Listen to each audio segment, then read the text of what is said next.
What's up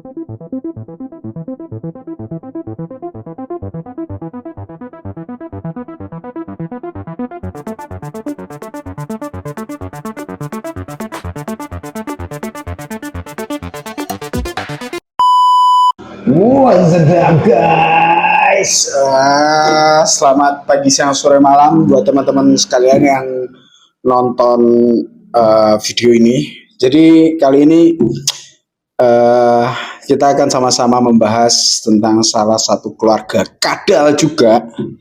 Cuma ini beda ini ya, beda family lah ya. Istilahnya ini benar-benar kadal darat, bukan kadal amfibi seperti biawak-biawakan gitu. Ini murni kadal darat gitu guys. Ini asli Indonesia. Yang kemarin aku habis unboxing itu kan aku pernah janji mau bikin satu video khusus tentang kadal ini ya, karena kadal ini sampai saat ini tidak dilindungi. Artinya itu di luar sana atau di alam liar masih cukup banyak populasinya gitu guys. Udah ini tak taruh di bawah dulu kandangnya, nanti aku mau keluarin. Oh yo guys, aku baca motor apa bola ya. Soalnya mataku rotok iritasi karena lighting.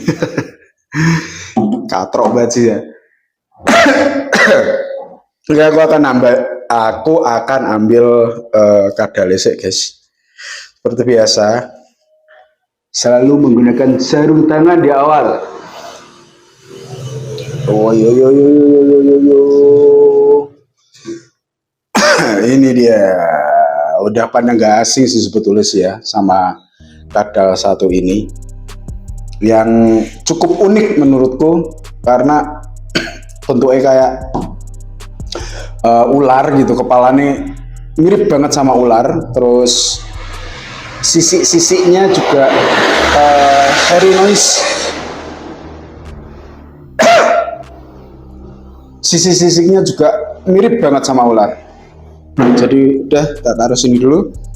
Kita akan bahas ini sebetulnya kadal apa sih ya? Kadal apa gitu buat teman-teman yang belum pernah lihat ini. Jadi ini tuh kadal endemik Indonesia guys. Ya meskipun family kadal ini itu tuh juga ada di negara tetangga gitu, ada di Australia gitu, kebanyakan gitu. Jadi kadal ini disebut Panana atau keluarga Panana gitu ya. Ilmiahnya itu Tiliqua gitu, Tiliqua family gitu. Jadi jenis Tiliqua sendiri itu ada tersebar di dua negara, yaitu ada di Australia sebagian besar dan sebagian kecilnya tersebar di Indonesia itu sendiri. Indonesia sebelah mana? Indonesia bagian timur, tentunya ada di Irian Jaya, Papua, sama Kepulauan Maluku biasanya. Nah, Panana ini cukup unik karena apa? Karena bentuknya yang menyerupai ular, terus apa namanya?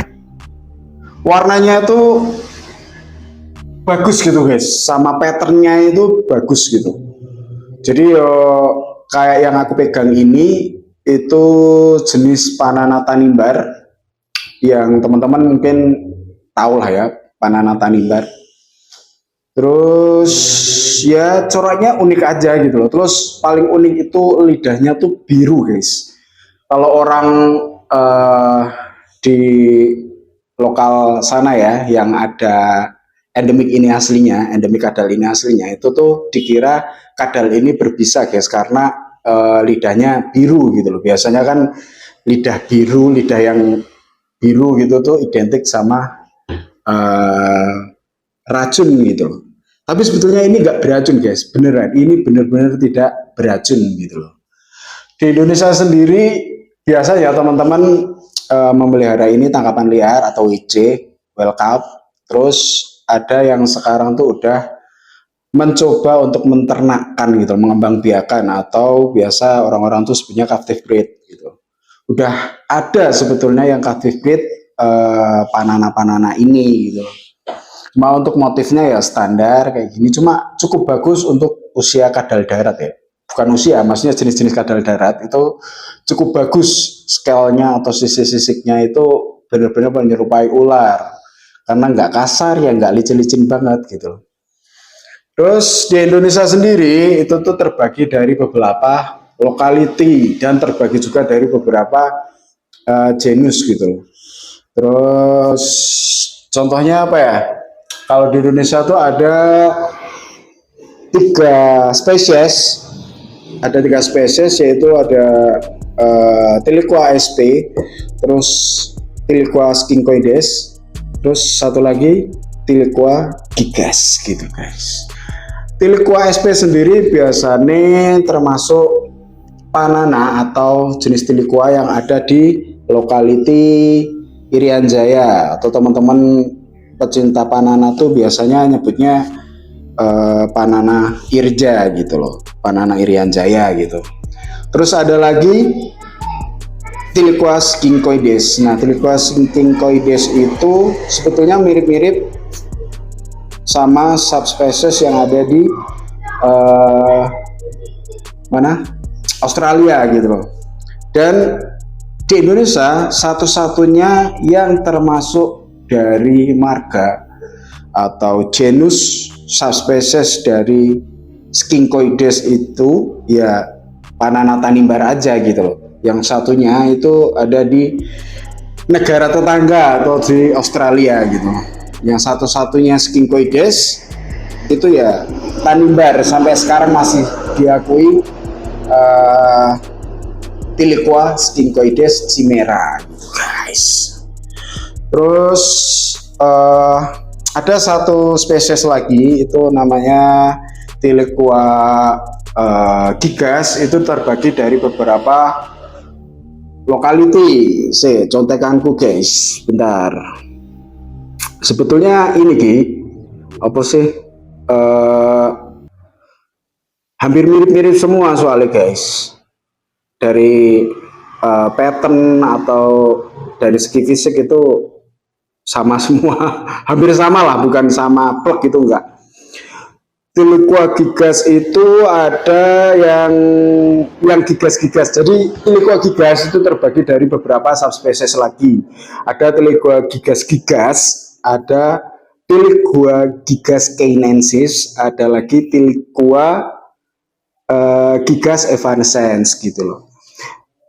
Tiliqua gigas-gigas sendiri itu ada beberapa lokality, yaitu ada Sorong, ada Halmahera, ada Ambon kayak gitu guys.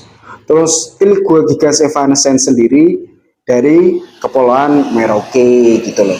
Terus ada lagi Tiliqua gigas canaensis, itu dari Kepulauan Kei guys, dari Kei Island gitu loh. Nah, ini ada satu lokality lagi, yaitu lokality Aru. Ini masih ada perdebatan, bukan perdebatan sih, masih istilah Jawa ini saling surup gitu loh guys. Ini tuh masuk subspesies apa gitu loh. Kalau aku ngikutin di grup-grup luar ya, luar negeri, itu lokality Aru itu ada menyebutkan masuk di skincoides gitu loh. Jadi ilmiahnya jadi Tiliqua skincoides sp gitu guys. Tapi yang aku ikut di Indo itu Aru itu termasuk lokality bagian dari Tiliqua gigas-gigas gitu guys. Jadi yang benar yang mana ya I don't know. Terus apa lagi ya? Sebetulnya kalau perbedaan nih, kalau sama yang Australia itu nggak jauh beda banget sih. Ya mungkin ada beberapa fisik lah ya, dari penglihatan fisik khususnya yang dicorak warna badan itu mungkin agak berbeda sedikit. Cuma yuk bentuknya yuk podo aja gini guys, bentuknya kayak lontong gini atau apalah nyebutnya kalian, kayak mirip gedang, kayak lontong, kayak apa lah ya, ya gitulah pokoknya. Dari segi fisik sama aja sebetulnya, cuma corak-coraknya mungkin kebanyakan yang Irian Jaya itu belisnya, bagian belis atau bagian perut itu ada kayak bercak hitamnya gitu guys. Cuma ya I don't know itu semuanya kayak gitu atau enggak, aku juga belum tahu juga. Aku yo cek sinau soalnya guys gitu. Kalau untuk tanimbar sih rata-rata belisnya berwarna atau perutnya tuh warnanya orange sama keping-pingan gimana gitu guys. Jadi nggak ada corak hitam sedikit pun, untuk yang Tanimbar gitu. Terus kalau ditanya kenapa kau milih yang Tanimbar gitu ya, nanti tak spill sedikit gitu guys. Untuk makanannya, nah untuk dietnya atau makanannya si Panana ini sendiri, Panana itu termasuk kadal omnivora lah ya. Jadi semua makanan bisa masuk ke dia, termasuk buah-buahan, daging-dagingan, serangga gitu. Kalau untuk sayuran, Indonesia aku belum pernah tahu orang pelihara Panana kasih sayur, tapi mungkin ada gitu loh. Cuma untuk di sini, Panana yang di sini itu kebanyakan makanannya buah-buah seperti papaya, ada gedang atau pisang gitu. Terus serangganya ya antara dubia sama jangkrik gitu loh. Terus daging-dagingannya karena aku pelihara biawak, sekarang itu sisa dari biawak kayak bagian dada atau kepala leher yang nggak kemakan itu tak kasih ke pananaku ini guys. Jadi kurang lebih jadwal makan reptile yang ada di sini atau kadal-kadal yang ada di sini tuh barengan guys gitu. Karena yo apa jenis sekali aku ngasih makan yo semuanya dapat gitu loh. Apalagi kalau daging-dagingan kan aku kalau ngeluarin visor itu kan misal satu gelondong gitu kan tak keluarin terus tak cairkan dulu kan. Nah itu biasanya kalau misal hari ini aku keluarin satu gelondong terus tak masukin kulkas lagi besok tak ambil lagi itu kena angin cepat busuk guys. Jadi mending satu gelondong ya tak potong-potong jadi beberapa bagian buat makan reptil-reptil yang ada di sini gitu guys. Terus kalau kalian ada yang nanya, loh bang, yang satunya mana? Yang satunya ada guys, tenang, aman. Cuma yang satunya ini emang agak picky guys. Agak picky itu dia karena mungkin udah mau shading ya. Yang agak besar itu udah mau shading jadinya yo agak picky atau agak galak sedikit. Oh, sorry guys geser. Semua segalak-galak Panana yo gini ya guys. Jadi belum ada kasus sebetulnya. Aku sendiri belum tahu orang kegigit Panana sampai benar-benar parah itu. Aku belum pernah mengetahuinya guys. Oh ya BTW, ini kenapa agak anteng-anteng gini? Kalian mesti heran kan ya. Apa ini hasil captive breed atau apa? Tadi udah tak jelasin. Ini hasil WC guys. Hasil WC aja kayak gini gitu loh. Jadi ya apa ya? Aku bilang ini chill sih. Ini kadal yang chill banget. Kadal asli Indo yang ya chill gitu loh, yang mudah pemeliharaannya. Kalau kita bicara apa namanya hewan asli Indonesia kan kebanyakan giras-giras ya gitu. Apalagi kadal-kadalan tuh kebanyakan giras. Kecuali ada satu kadal lagi yang lebih kecil dari ini, size-nya itu ada kalian kalau kenal crocodile skin, ada red eye gitu. Itu ya diem aja gitu loh, nggak bisa jalan-jalan kayak gini ya diem aja. Dia diem itu karena takut guys, bukan karena zina, itu nggak karena dia takut, karena dia nggak ada perlindungan diri lain gitu loh selain duri-duri yang ada di badannya dia. Cuma ya itu gitu loh, cepat mati gitu loh, stres. Dan pelihara apa namanya crocodile king itu rata-rata harus koloni karena dia hidupnya koloni guys. Terus nggak bisa buat mainan kayak gini gitu loh. Maksudnya bukan mainan sih, maksudnya nggak bisa dihandle kayak gini terlalu sering gitu loh, karena ya dia sebetulnya hewan yang sangat pemalu. Dan di alam liar tuh hidupnya tuh antara matahari terbit dan antara matahari terbenam gitu guys. Istilahnya apa aku nggak tahu. Untuk Panana sendiri dia hewan diurnal atau kadal diurnal, artinya dia cari makan itu di pagi sampai siang hari guys. Sore itu kebanyakan dia wis ngerong gitu. Terus kalau perbedaan fisik berbagai lokality sebetulnya hampir sama kemungkinan ya. Yos ini wae yang tak sebutin tadi kayak lontong gitu sih. Terus untuk seksinya, bagaimana cara mengetahui seksinya? Untuk seksi sendiri di Panana ini agak sulit kalau kita lihat cuma dari sekelebatan mata ya, dari fisik itu agak sulit, kecuali mungkin suhu-suhu atau para expert yang udah pelihara Panana sebelumnya bertahun-tahun gitu, mungkin udah bisa mengetahui meskipun secara fisik gitu. Tapi memang Panana ini sangat sulit di sexingnya guys. Harus menggunakan eh, probing gitu. Probing itu kalau kalian sexing ular itu loh pakai alat itu loh yang dimasukin di sininya itu. Itu baru bisa guys, dan itu yang bisa kayak gitu orang-orang yang udah sering melakukan sexing hewan gitu guys. Nggak bisa kita sembarangan cuma sexing colok-colok gitu, nanti takutnya salah masuk loro guys, kayak pup rice of pigs kayak gitu kan, bahaya gitu kan. Jadi yo kayak gini, ini tuh WC cuma yo gini gitu loh.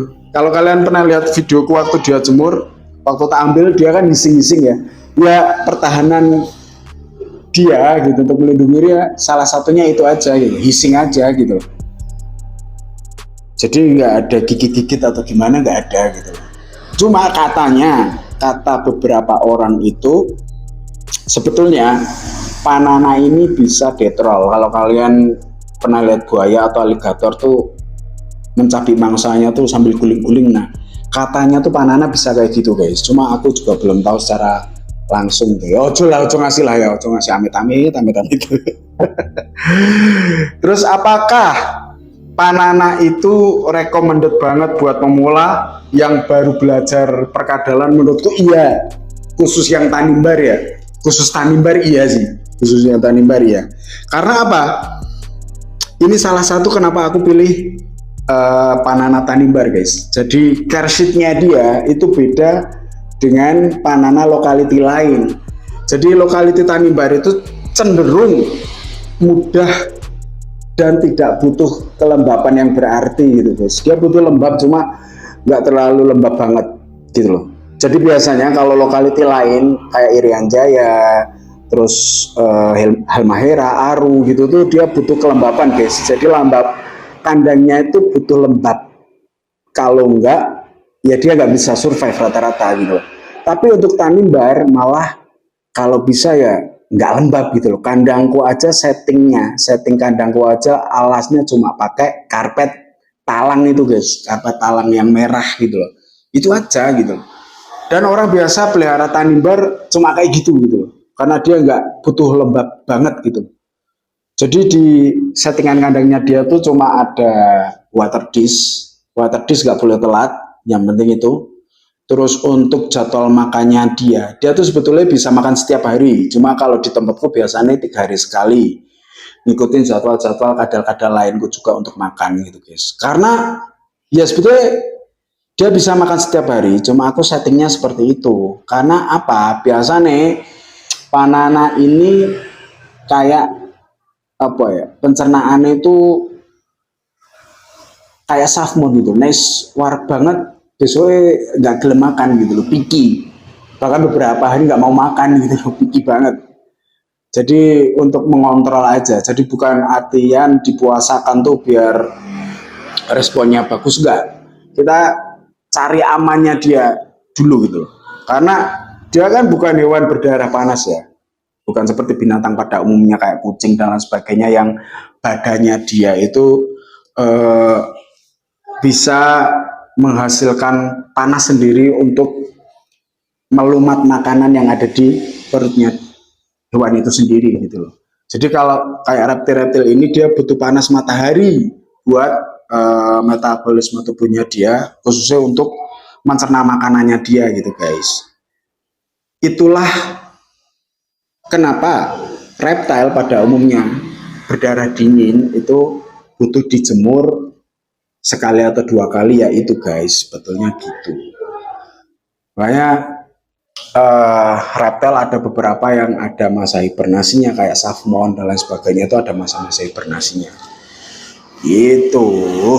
Kalau untuk pemula yes, tapi untuk yang Tanimbar ya, karena kersiknya lumayan mudah dan lain sebagainya. Untuk harganya sendiri ya masih gelap juga.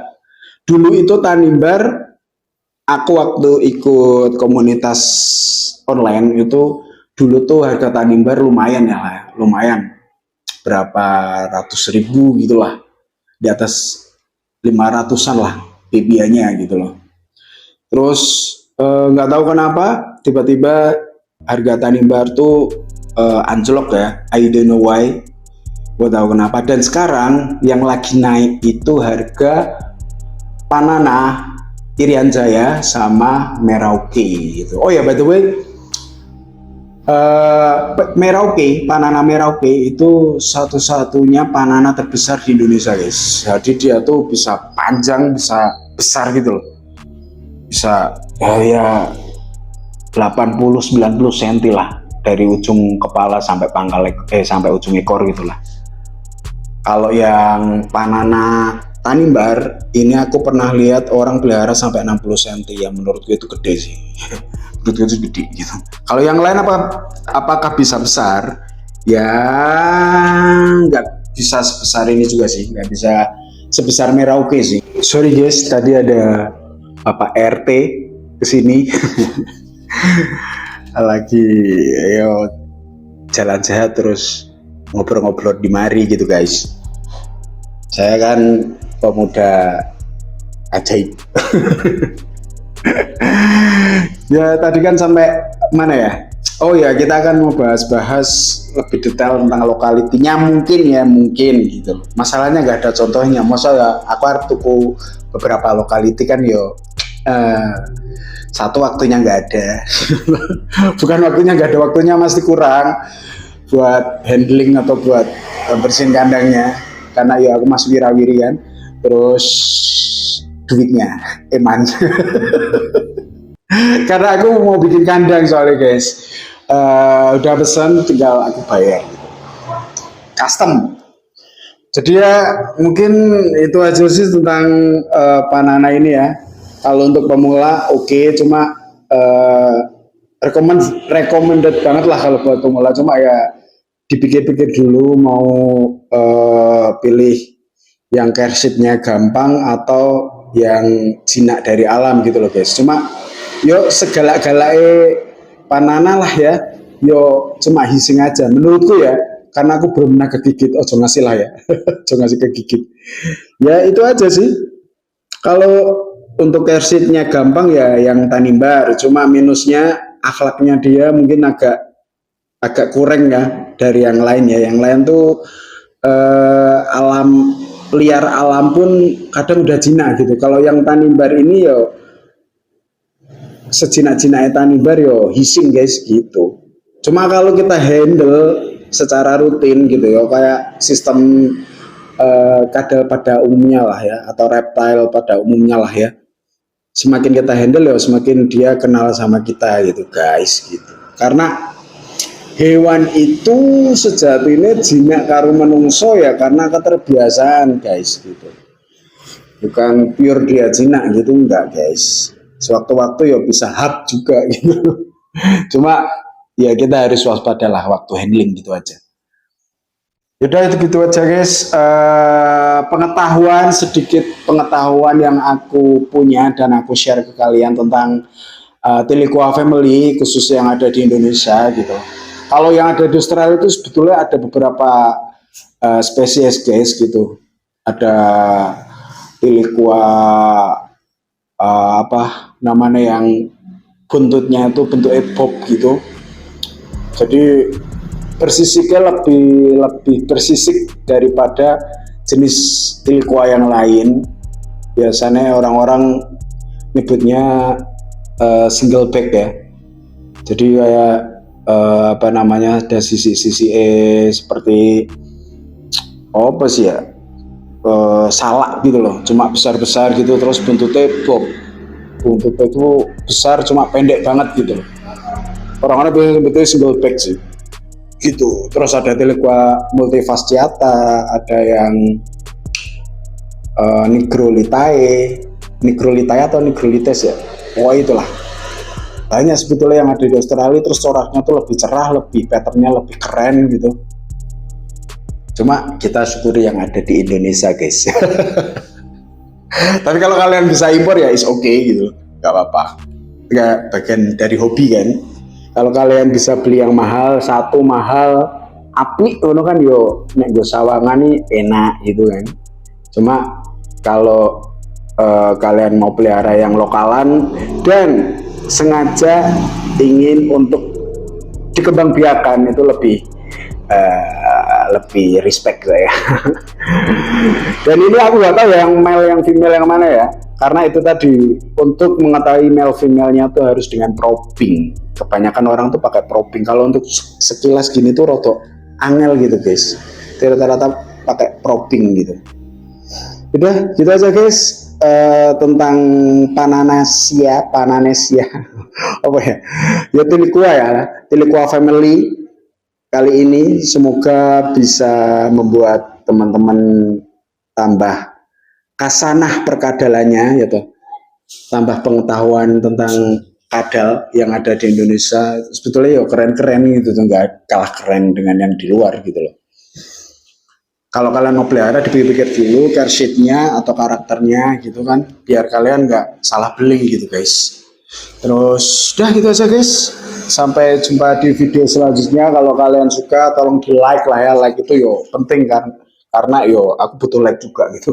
Like, share, komen, terus subscribe lah ya, subscribe aja lah, subscribe sama like itu penting banget. Kalau kalian mau berdiskusi silahkan tulis di kolom komentar, biar nanti dibaca yang lain juga. Kalau ada yang tahu kan bisa ditambahin gitu loh guys, jadi nggak melulu aku aja gitu yang nambahin, karena aku yo sama-sama belajar kayak kalian gitu guys.